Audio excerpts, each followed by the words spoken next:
If you've been on this journey with us over the last few weeks, over the summer, my guess is you've found some proverbs that make you smile, some that might even make you laugh as you read them.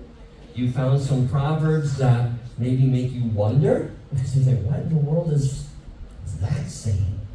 You probably found some proverbs that challenged you. Maybe hit you right where you needed to hear. Maybe some, I hope you found some that encouraged you, that said, oh, I'm living in that wisdom. I'm so grateful that God has given me that. Well, the proverbs that we're going to be looking at today are ones that might make you a little bit uncomfortable. And sometimes that happens when you look at God's wisdom, right? When God says, here's the wise way to live, and you realize, ooh, I've chosen the foolish way a few times, haven't I? And sometimes these proverbs hold up a mirror that, at least for me, as I've been reading them, makes me go, ooh, I'm uncomfortable with this because I got something to learn here. This week, today, we're going to be looking at what God says, God's wisdom about how to be wise with our money. And that always makes us a bit uncomfortable, doesn't it? We don't like to talk about money. It's a private thing, and we get uncomfortable when people talk about it. Well, God talks about it. And he starts by being quite gentle with us in Proverbs. He says this. He says, do not wear yourself out to get rich. Do not trust your own cleverness. Cast but a glance at riches, and they are gone. For they will surely sprout wings and fly off to the sky like an eagle. As I read that this week, I'm amazed that this was written 3,000 years ago. Because this attitude about money, of how it captures us, is so true in our lives today. The attitude is similar to what's still going on, right?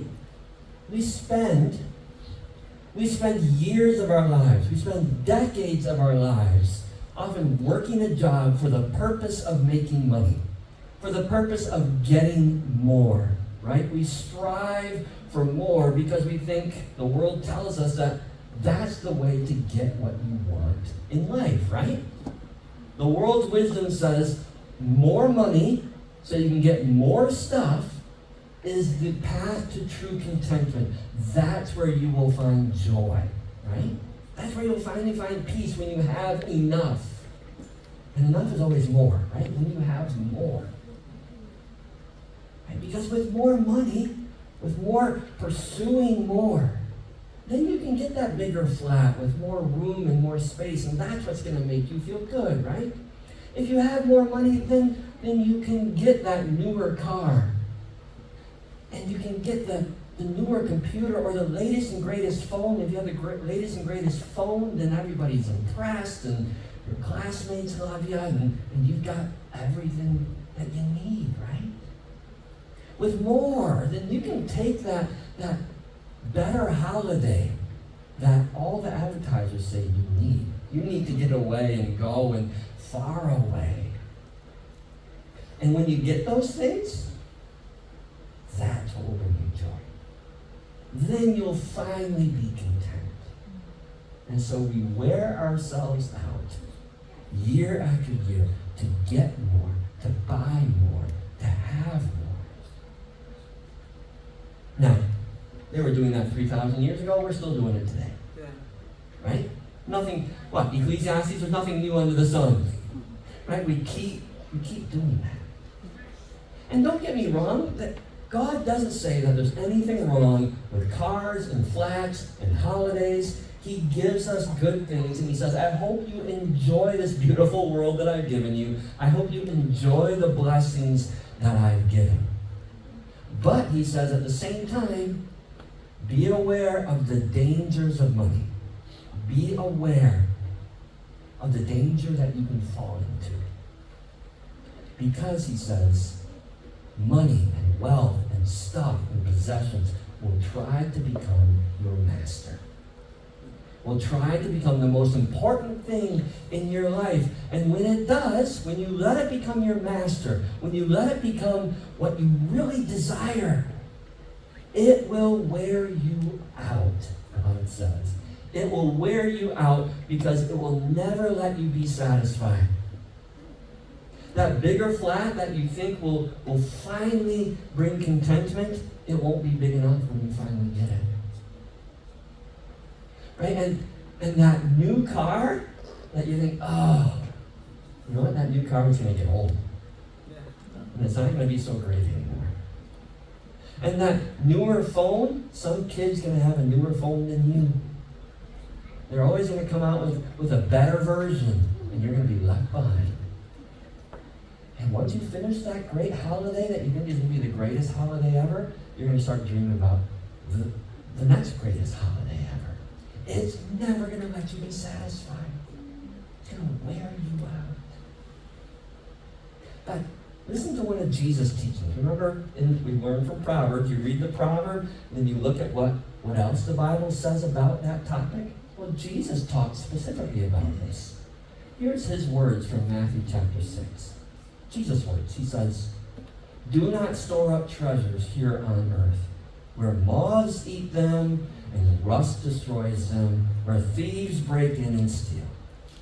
Store up your treasures in heaven, where moths and rust cannot destroy, and thieves do not break in and steal. Wherever your treasure is, there the desires of your heart will be also. And no one can serve two masters. You will either hate one and love the other, or you'll be devoted to the one and despise the other. You cannot serve both God and money." He's pretty direct there, isn't he, when he talks about money? You can't serve both. You get one or the other. You either get God or money as your master. You either get treasures on earth or treasures in heaven. And there's so many proverbs about the wisdom of making the right choice when it comes to who's our master. In fact, in Proverbs 28 that you're going to read this week, it mentions the dangers of letting money be your master 3 different times. Let me just read those. Verse 20 says, "A faithful person will be richly blessed, but one eager to get rich will not go unpunished." And I love that phrase, eager to get rich. Where is your eagerness? Your eagerness shows who your master is, who you really are searching for. What am I eager for? Okay, you hear that exact same phrase just a few verses later, verses 22. "The stingy are eager to get rich and are unaware that poverty awaits them." And then verse 25 tells us where true riches lie.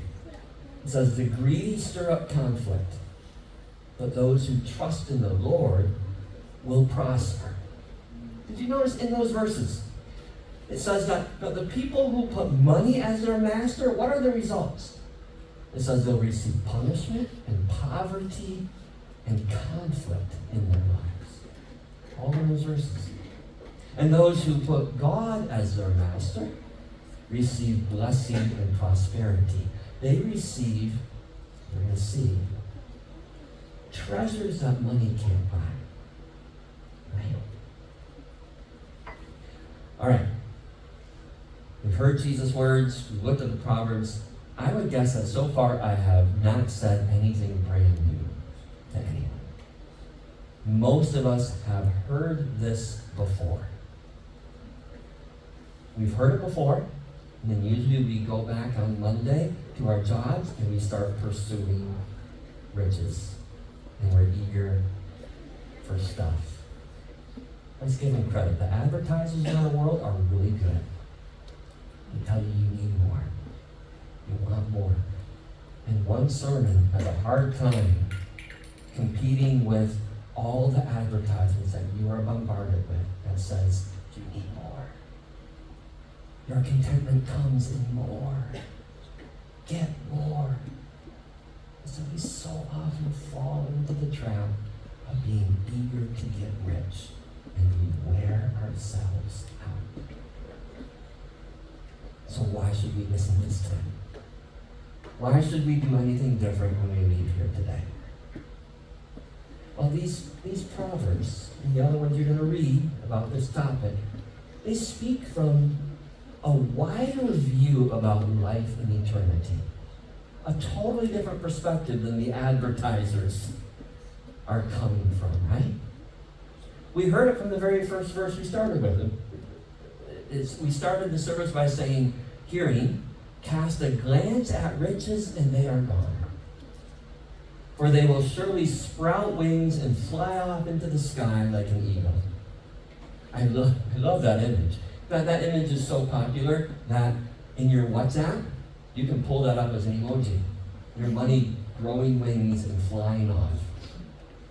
It's in there. I tried to get the euro one and I ended up with the dollar one. Sorry about that. Right? The Proverbs is looking at the perspective. So let's take a bigger perspective here. Not short term, but long term. You know what? All of the pleasures that your money can buy, all of those good things that the world says are so important, they will all fly away. They will all disappear. And it's true. Right? Someday your flashy new phone is going to be one like this, old and outdated and embarrassing to you. Right? And someday soon your new car will be an old car and it will die and it will frustrate you. You're going to have to pour money into it and you're going to be angry. And someday this big new flat or house that you have is going to be somebody else's. It's not going to be yours anymore. It's going to be gone. When we go back to Michigan, it's been 6 years since we sold our house. The house we lived in for 18 years. It's where our kids grew up. The best memories ever. I thought it was perfect, right? We sold it. And before I actually moved here, we knew the people we sold it to. I had to stop by. And they were like painting everything. It's like, it was perfect. Why are you painting everything? And when I go back a few years, I drive past. It's not mine anymore. They've done all sorts of things that I never would have done. You know what? That house that I thought was just the best, it's not mine, it's theirs. Let it go. It's gone. Someday you're going to leave everything you own behind. It's all temporary. They will all sprout wings and fly away from you. And so God's wisdom says, know that. And since you know that truth, be eager for the things that last. Be eager for the things of God rather than the things of this world. Be eager for the things of God, and you know what? You will discover what truly brings joy. You will find out where true rest and contentment comes. Because a healthier perspective on our finances, on our possessions, on our money, it starts by admitting that nothing that we have is ours to begin with. We don't own a single thing. I don't own anything. You don't own anything. It all belongs to God, and He gives it to us to manage for His purposes and for His kingdom. It's His. It's all His. And Proverbs, along with the rest of this book, consistently tells us what God wants us to do with what He has loaned to us. It consistently tells us that He gives us blessings. He gives us money. He gives us wealth. He gives us possessions. Why? So that we might bless others in His name. That's why. So that we might show His generosity and His love as we are generous and loving. He consistently tells us that we need to be investing in people instead of stuff. That's what God's about. So if you have been reading Proverbs over the last few weeks, you've heard God's call again and again, whether you put all the pieces together or not, but you've heard it. His call to invest ourselves, to invest our money in people who are struggling. That's where His heart is. It's with the people who are struggling financially, the people who are struggling socially, who are struggling physically, as we've been praying for many of them. The people who struggle emotionally, the people who struggle spiritually. God says, that's who I want you to invest in. Right? Proverbs 31, you're going to read this week, 8 and 9, tells us how we treat other people matters. It says, speak up for those who cannot speak for themselves, for the rights of all who are destitute. Speak up and judge fairly. Defend the rights of the poor and the needy. Go back to Proverbs 17, verse 5. It tells us if we ignore the needy, we're ignoring God himself. It says, whoever mocks the poor shows contempt for their maker. Whoever gloats over disaster will never go unpunished. If we choose not to pay attention to those in need, we're not paying attention to God, it says. In Proverbs 22, it tells us about what we can expect from God if we choose to ignore the people in need all around us. It says, do not exploit the poor because they are poor. Do not crush the needy in court. For the Lord will take up their case and will exact life for life. You know, you can't miss this core truth when you listen to Jesus' story from Matthew 25 about the sheep and the goats. And maybe you remember that story. It's a story Jesus tells about the end of time, right? When eternity is about to begin and God is sorting the sheep and the goats, those who have been faithful and those who have not been faithful. And he says to a group of them, he says, come on into my kingdom. You are welcome to come, because when I was hungry, you fed me. And when I was naked, you clothed me. And when I was in prison, you visited me. And when I was lonely, when I was a stranger, you welcomed me. And they'll kind of look at him and say, wait a minute. I don't remember doing any of that stuff for you. When did I do that? He says, whenever you did it for the poor, whenever you did it for the needy, you were doing it to me.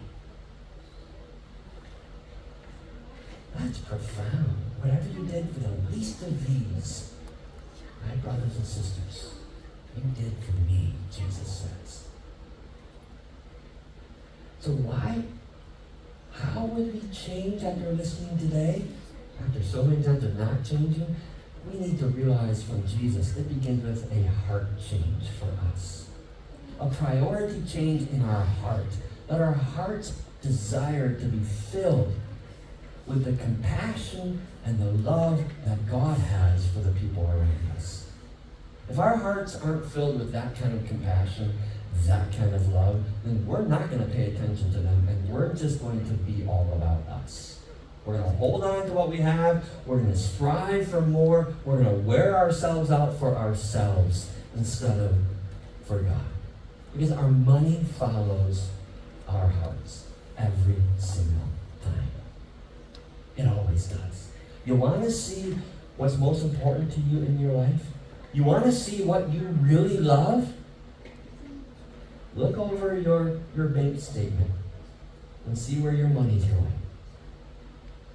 That will tell you what you really love, what you're striving for. It will show you whether you are mastered by your money or whether you're mastered by God.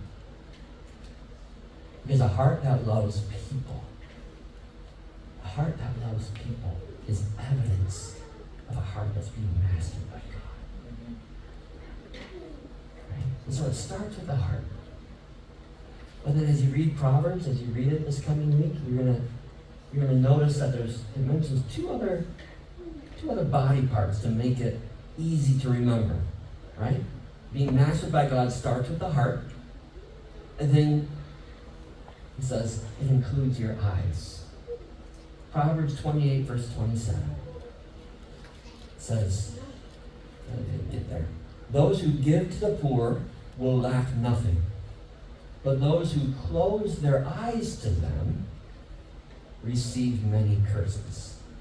Right? When God is our master instead of our money, he opens our eyes to see the needs around us, to see the people that he loves, to see the people that he has sent us to care for in his name. And so when God is our master, he'll open up our eyes to see that we won't just ignore the financial needs, the spiritual needs, the physical needs around us. We won't close our eyes and pretend that they aren't there so that we can keep living in our own safe little bubble. No, we will see each one as an opportunity, as Jesus' story says, to care for Jesus, to love Jesus, to serve Jesus. That makes a difference. So Proverbs asks us, are you living with your eyes closed, or are you living with your eyes open? And if your eyes are open, if God is your master instead of money is your master, then it goes on to say, then your hands will become extended out to them. Proverbs 31:20 says, she, wisdom, opens her arms to the poor and extends her hands to the needy. Opens her arms to the poor, extends her hands to the needy. So different from arms that are crossed and holding everything in. So different from hands that are closed. I'm grabbing on for myself. My arms are open wide. My hands are open to give. And how we do that will be different for each one of us. How we live in this generous posture. For some of us, it is financial. That we're giving our finances to fund ministry, to care for the poor, to bring life where there's brokenness. Others of us, we're also giving of our time or a specific talent that God has given us. For some of us, it's a conversation that we have with people. I don't know how God is calling you to be generous, to open your eyes to see the need, and then open your arms and your hands to meet it.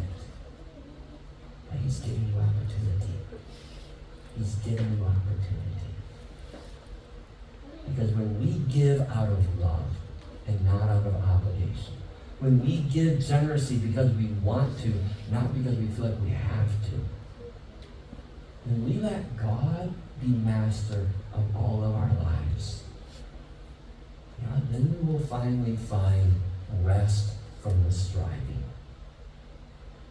We'll finally find true contentment in what life is really all about. Remember, God directs us, commands us to be generous, not because He wants to steal our joy. I don't want you to have that holiday. I don't want you to have that. No, that's not God's attitude. He calls us to be generous because He knows that that's how we will finally experience the true joy that we're searching for, that we're all looking for. More stuff and a growing bank account will not bring that contentment. It won't bring you true joy and peace. Greater giving, greater serving, greater loving will bring you that contentment.